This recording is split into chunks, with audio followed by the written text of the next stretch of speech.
Hello everyone, this is SpeakUP. Today you'll be learning more of the most commonly used root words in Filipino. Keep watching to learn them and surprise locals with words you can form using these words.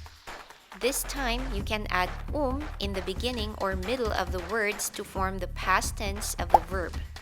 Starting with kain. This means to eat.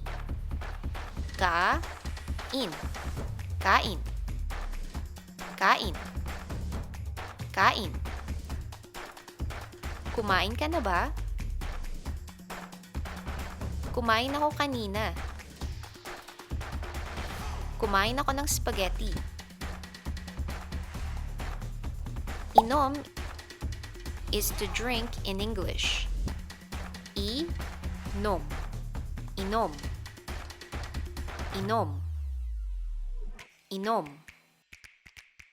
Uminom ka ba ng alak? Uminom ako ng konti. Uminom kami ng tubig. The next one is Bili. This means to buy. Bili. Bili. Bili. Bili. Bumili ako ng pagkain. Bumili ka ba ng tubig?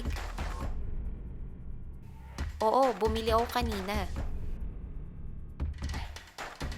Higa translates to lie down in English. Higa. Higa. Higa. Higa.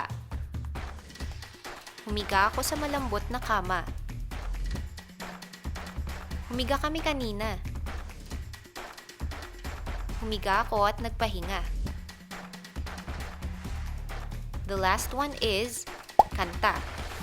This means to sing or song. Kanta. Kanta. Kanta. Kanta. Kumanta siya sa video, okay? Kumanta kami at kumain. Kumanta ka na ba? These are just some root words you can use with to form the past tense of verbs in Filipino. Now, let's practice. This means to eat. Kain. This means to drink. Inom. This means to buy. Bili. This means lie down. Higa. This means to sing, song. Kanta. I hope you find them useful, especially the next time you encounter and talk to some locals.